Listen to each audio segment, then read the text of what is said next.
Hi friends, ನಮಸ್ತೆ ಎಲ್ರಿಗೂ. ವಿಜಿಸ್ ಕಿಚನ್ಗೆ ಸ್ವಾಗತ. ಹೇಗಿದ್ದೀರೋ ಎಲ್ಲರೂ? ಐ ಹೋಪ್ ಎಲ್ಲರೂ ಚೆನ್ನಾಗಿದ್ದೀರಾ ಅನ್ಕೋತೀನಿ.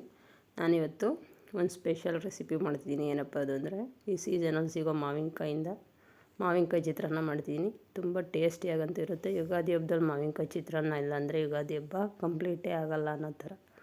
ಈಗ ಮಾಡೋದು ಹೇಗೆ ಅಂತ ನೋಡ್ಕೊಂಬೋಗ್ಬಿಡೋಣ. ಸ್ಟವ್ ಮೇಲೆ ಒಂದು ಬಾಣಲೆ ಇಟ್ಕೊಂಡು ಒಂದು 2-3 ಟೇಬಲ್ ಸ್ಪೂನ್ ಎಣ್ಣೆ ಹಾಕ್ಕೊಂಡಿದ್ದೀನಿ. ಎಣ್ಣೆ ಬಿಸಿ ಆದಮೇಲೆ ಅದಕ್ಕೆ ಸ್ವಲ್ಪ 2-3 ಟೇಬಲ್ ಸ್ಪೂನಷ್ಟು ಕಡಲೆಕಾಯಿ ಬೀಜ ಮತ್ತು ಒಂದು 10 ಗೋಡಂಬಿ ಸೇರಿಸ್ಕೊಂಡಿದ್ದೀನಿ. ಇದೆರಡು ಪೂರ ಸ್ವಲ್ಪ ಕೆಂಪಗಾಗೋವರೆಗೂ ಎಣ್ಣೆಲಿ ಸ್ವಲ್ಪ ಲೋ ಫ್ಲೇಮಲ್ಲಿ ಇಟ್ಕೊಂಡು ಫ್ರೈ ಮಾಡಿ ಎತ್ತಿಟ್ಕೊಂಡಿದ್ದೀನಿ. ಈಗ ಅದೇ ಎಣ್ಣೆಗೆ ಇನ್ನು ಸ್ವಲ್ಪ ಎಣ್ಣೆ ಸೇರಿಸಿ ಸಾಸಿವೆ ಜೀರಿಗೆ ಸೇರಿಸ್ಕೊಂಡಿದ್ದೀನಿ. ಉದ್ದಿನಬೇಳೆ ಕೂಡ ನಾನು ಹಾಕ್ಕೊಂಡಿದ್ದೆ, ಕಡಲೆಕಾಯಿ ಬೀಜ ಮತ್ತು ಗೋಡಂಬಿ ಜೊತೆಗೆ. ನೀವು ಕಡಲೆಬೇಳೆ ಉದ್ದಿನಬೇಳೆ ಏನು ಬೇಕಾದರೂ ಹಾಕ್ಕೋಬೋದು. ಈಗ ಇದಕ್ಕೆ ಒಂದು 7-8 ಹಸಿರು ಮೆಣಸಿನ್ಕಾಯಿ ಕಟ್ ಮಾಡಿ ಸೇರಿಸ್ಕೊಂಡಿದ್ದೀನಿ.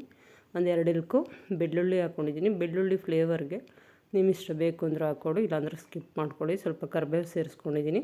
ಈಗ ಇದೆಲ್ಲ ಸ್ವಲ್ಪ 1-2 ನಿಮಿಷ ಫ್ರೈ ಮಾಡ್ಕೊಳ್ಳೋಣ. ತುಂಬ ಟೇಸ್ಟಿಯಾಗಂತೂ ಇರುತ್ತೆ ಮಾವಿನಕಾಯಿ ಚಿತ್ರಾನ್ನ. ನೀವು ಮಾಡಿ ನೋಡಿ. ಈ ಸೀಸನಲ್ಲಂತೂ ಚೆನ್ನಾಗಿ ಸಿಗ್ತಿರುತ್ತೆ ಮಾವಿನಕಾಯಿ. ಸೀಸನ್ ಮುಗಿಯೋವರೆಗೂ ವೀಕ್ಲಿ ಒನ್ಸ್ ಮಾಡ್ಕೊಂಡು ತಿನ್ಬೋದು. ಒಂದು ಸ್ವಲ್ಪ ಶುಂಠಿನ ತುರಿದು ಹಾಕ್ಕೊಂಡಿದ್ದೀನಿ, ಚೆನ್ನಾಗಿ ಜೀರ್ಣ ಆಗುತ್ತೆ ಅಂತ. ಜೀರ್ಣ ಶಕ್ತಿಗೆ ಹೆಲ್ಪ್ ಆಗುತ್ತೆ ಅಂತ ನಾನೀಗ ಒಂದು ತೋತಾಪುರಿ ಮಾವಿನಕಾಯಿ ತೊಗೊಂಡು ಅದು ನೀಟಾಗಿ ತೊಳೆದು ಸಿಪ್ಪೆ ತೆಗೆದುಬಿಟ್ಟು ತುರ್ಕೊಂಡಿದ್ದೀನಿ ಮಾವಿನಕಾಯಿ ನೀಟಾಗಿ. ಒಂದು ಮಾವಿನಕಾಯಿ ಫುಲ್ ತುರಿದು ಈಗ ಇದಕ್ಕೆ ಸೇರಿಸ್ಕೊಂಡಿದ್ದೀನಿ. ಒಂದು ಮಾವಿನಕಾಯಿ ಫುಲ್ ತುರಿದು ಈ ಥರ ಮಾವಿನಕಾಯಿ ಚಿತ್ರಾನ್ನ ಮಾಡೋದು, ಇದು ಒಂದು 5-6 ಜನಕ್ಕಂತೂ ಆಗುತ್ತೆ ಟಿಫನ್ಗೆ.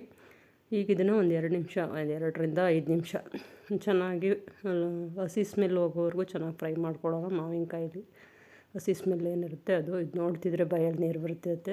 ಮಾವಿನಕಾಯಿ ಅಂದರೆ ಯಾರಿಗೆ ಇಷ್ಟ ಇರಲ್ಲ ಹೇಳಿ? ಮಕ್ಳಿಗಂತೂ ಈ ಥರ ಮಾಡಿಕೊಟ್ರೆ ಚಿತ್ರಾನ್ನ ತಿಂದೇ ಇರೋರು ತುಂಬ ಚೆನ್ನಾಗಿ ಇಷ್ಟಪಟ್ಟು ಖುಷಿಯಿಂದ ತಿಂತಾರೆ. ಈಗ ಮಾವಿನಕಾಯಿ ಚೆನ್ನಾಗಿ ಫ್ರೈ ಆಗ್ತಿದೆ. ಆದಷ್ಟು ಲೋ ಫ್ಲೇಮಲ್ಲೇ ಇಟ್ಕೊಂಡು ಮಾಡಿ, ಯಾಕೆಂದರೆ ಸ್ವಲ್ಪನೂ ತಳ ಹತ್ತಿದ್ರೆ ಟೇಸ್ಟ್ ಹೊರಟೋಗ್ಬಿಡುತ್ತೆ. ಈಗ ಇದಕ್ಕೆ ಒಂದು 1/4 ಟೀ ಸ್ಪೂನಷ್ಟು ಅಡುಗೆ ಅರಿಶಿನ ಸೇರಿಸ್ಕೊಂಡಿದ್ದನ್ನ ಚೆನ್ನಾಗಿ ಮಿಕ್ಸ್ ಅಪ್ ಮಾಡ್ಕೊತೀನಿ.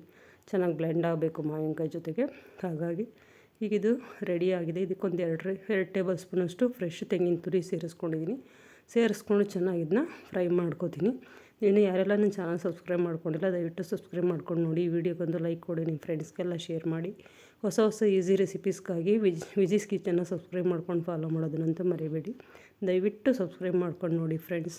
ನಿಮ್ಮ ಸಲಹೆ ಸೂಚನೆಗಳು, ಅನಿಸಿಕೆ, ಅಭಿಪ್ರಾಯಗಳು ಏನೇ ಇದ್ದರೂ ಕಮೆಂಟ್ ಬಾಕ್ಸಲ್ಲಿ ಹಾಕಿ. ತುಂಬ ಅಂದರೆ ತುಂಬಾ ಟೇಸ್ಟಿಯಾಗಿರುತ್ತೆ ಮಾವಿನಕಾಯಿ ಚಿತ್ರಾನ್ನ. ಮಾಡಿ ಮನೇಲಿ ಹೇಗೆ ಬಂತು ಅಂತ ಕಮೆಂಟ್ ಮೂಲಕ ತಿಳಿಸೋದಂತೂ ಮರಿಬೇಡಿ. ನೋಡಿ, ತೆಂಗಿನಕಾಯಿ ಚೆನ್ನಾಗಿದ್ರ ಜೊತೆಗೆ ಬ್ಲೆಂಡ್ ಆಗೋವರೆಗೂ 1-2 ನಿಮಿಷ ಲೋ ಫ್ಲೇಮಲ್ಲೇ ಫ್ರೈ ಮಾಡ್ಕೊತಾ ಇದ್ದೀನಿ. ಈಗ ಇದಕ್ಕೆ ರುಚಿಗೆ ತಕ್ಕಷ್ಟು ಉಪ್ಪು ಸೇರಿಸ್ಕೊಂಡು ಚೆನ್ನಾಗಿ ಮಿಕ್ಸ್ ಮಾಡ್ಕೊಳ್ಳೋಣ ಇದನ್ನೊಂದು ಸಲ. ಇಷ್ಟು ಮಾಡಿದ್ರೆ ಮಾವಿನಕಾಯಿ ಚಿತ್ರಾನ್ನ ಗೊಜ್ಜು ರೆಡಿ ಇರುತ್ತೆ. ನಾವು ಕಡಲೆಕಾಯಿ ಬೀಜ ಮತ್ತು ಗೋಡಂಬಿ ಮತ್ತು ಉದ್ದಿನಬೇಳೆದೆಲ್ಲ ಎಣ್ಣೆಲಿ ಫ್ರೈ ಮಾಡಿ ಇಟ್ಕೊಂಡಿದ್ದೀವಲ್ಲ, ನೀವು ಬೇಕಾದ್ರೆ ಕಡಲೆಬೇಳೆ ಕೂಡ ಸೇರಿಸ್ಕೋಬೋದು. ಈಗಿದು ರೆಡಿ ಆಗ್ತಾ ಬಂತು. ಈಗ ಇದಕ್ಕೆ ಅನ್ನ ಸೇರಿಸಿ ಮಿಕ್ಸ್ ಮಾಡ್ಕೋಬೇಕು, ಚಿತ್ರಾನ್ನ ಕಲಿಸ್ಕೋಬೇಕು. ನಾನು ಆಲ್ರೆಡಿ ಕುಕ್ಕರಲ್ಲಿ ರೈಸ್ ರೆಡಿ ಮಾಡಿ ಇಟ್ಕೊಂಡಿದ್ದೆ, ಸ್ವಲ್ಪ ತಣ್ಣಗಾಗಿದೆ. ಇವಾಗ ಇದನ್ನು ಮಿಕ್ಸ್ ಮಾಡಿ ನಾನು ನಿಮಗೆ ತೋರಿಸ್ತಿದ್ದೀನಿ. ಮಾವಿನಕಾಯಿ ಚಿತ್ರಾನ್ನ ಗೊಜ್ಜು ರೆಡಿಯಾಗಿದೆ. ಅದಕ್ಕೆ ವೈಟ್ ರೈಸು, ಏನು ಸೋನಾ ಮಸೂರಿ ಮಾಮೂಲಿ ಅಕ್ಕಿ ಇದೆಯಲ್ಲ, ರೈಸ್ ಮಾಡಿ ಮಿಕ್ಸ್ ಮಾಡ್ಕೊತಿದ್ದೀನಿ. ನೀವು ಬೇಕಾದ್ರೆ ವೈಟ್ ರೈಸ್ ತಿನ್ನಲ್ಲ ಅನ್ನೋರು ಬ್ರೌನ್ ರೈಸಲ್ಲಿ ಕೂಡ ಮಾಡ್ಕೋಬೋದು, ಟೇಸ್ಟ್ ಏನು ಚೇಂಜ್ ಆಗೋಲ್ಲ. ಸೊ ಬಾಸುಮತಿ ರೈಸಲ್ಲಿ ಮಾಡ್ತೀವಿ ಅಂದರೆ ಆ ಥರ ಕೂಡ ಮಾಡ್ಕೋಬೋದು. ಈಗ ನೋಡಿ, ಇದು ರೆಡಿಯಾಗಿದೆ.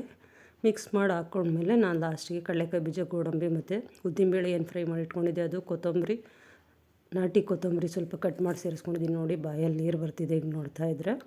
ತುಂಬಾ ಟೇಸ್ಟಿಯಾಗಿರುತ್ತೆ. ಬಾಯಲ್ಲಿಟ್ಟರೆ ರೆಡಿಯಾಗಿ, ಬಾಯಲ್ಲಿ ಒಂದು ಸ್ಪೂನ್ ಇಟ್ಕೊಂಡ್ರೆ ಮಾವಿನಕಾಯ್ದು ಹುಳಿ ಸ್ಟ್ರಕ್ಚರು, ಕಡಲೆಕಾಯಿ ಬೀಜ, ಮಧ್ಯದಲ್ಲಿ ಗೋಡಂಬಿ, ಸಿಕ್ಕಾಬಟ್ಟೆ ಯಮ್ಮಿಯಾಗಿರುತ್ತೆ. ನೀವು ಒಂದು ಸಲ ಮಾಡಿ ಹೇಗೆ ಬಂತು ಅಂತ ಕಮೆಂಟ್ ಮೂಲಕ ತಿಳಿಸೋದನ್ನಂತೂ ಮರಿಬೇಡಿ. ಚೆನ್ನಾಗಿ ಮಿಕ್ಸ್ ಮಾಡ್ಕೊತಾ ಇದ್ದೀನಿ. ಚೆನ್ನಾಗಿ ಮಿಕ್ಸ್ ಮಾಡಿಕೊಂಡು ನಿಮಗೆ ಉಪ್ಪೇನಾದರೂ ಬೇಕು ಅಂದರೆ ಇನ್ನೊಂದು ಸಲ ನೋಡ್ಕೊಂಡು ಇದನ್ನ ಮತ್ತೆ ಉಪ್ಪು ಸೇರಿಸ್ಕೊಳ್ಳಿ. ಕರೆಕ್ಟಾಗಿತ್ತು ನಾನು ಒಂದೇ ಸಲಗೆ, ಹಾಗಾಗಿ ಮತ್ತೆ ಉಪ್ಪು ಸೇರ್ಸೋಕ್ಕೆ ಹೋಗಿಲ್ಲ. ಈಗ ಇದು ರೆಡಿಯಾಗಿದೆ. ನಾನೊಂದು ಬೌಲ್ಗೆ ಸರ್ವ್ ಮಾಡಿ ತೋರಿಸ್ತಿದ್ದೀನಿ. ಈ ಥರ ಬೌಲ್ಗೆ ಹಾಕಿದ್ರೆ ಆಮೇಲೆ ಚಿಕ್ಕ ಮಕ್ಕಳಂದರೆ ಇದೇ ಥರದ ಬೌಲಲ್ಲಿ ತಿನ್ನೋಕ್ಕೆ ಇಷ್ಟಪಡ್ತಾರೆ. ದೊಡ್ಡವ್ರಿಗಾದರೆ ಇದನ್ನೇ ಪ್ಲೇಟ್ ಮೇಲೆ ಹಾಕಿ ಕೊಡ್ಬೋದು. ಹೀಗಿದೆ ಮಾವಿನಕಾಯಿ ಚಿತ್ರಾನ್ನ ರೆಡಿಯಾಗಿದೆ. ನೀವು ಒಂದು ಸಲ ಮನೇಲಿ ಮಾಡಿ ಕಮೆಂಟ್ ಮೂಲಕ ಹೇಗೆ ಬಂತು ಅಂತ ತಿಳಿಸಿ. ಮತ್ತು ಹೊಸ ರೆಸಿಪೀಸ್ಗಾಗಿ ವಿಜಿಸ್ ಕಿಚನ್ನ ಸಬ್ಸ್ಕ್ರೈಬ್ ಮಾಡ್ಕೊಂಡು ಫಾಲೋ ಮಾಡೋದಂತೂ ಮರಿಬೇಡಿ. ಈ ವಿಡಿಯೋ ನೋಡಿದ್ದಕ್ಕಾಗಿ ನಿಮ್ಮೆಲ್ಲರಿಗೂ ಧನ್ಯವಾದಗಳು ಫ್ರೆಂಡ್ಸ್.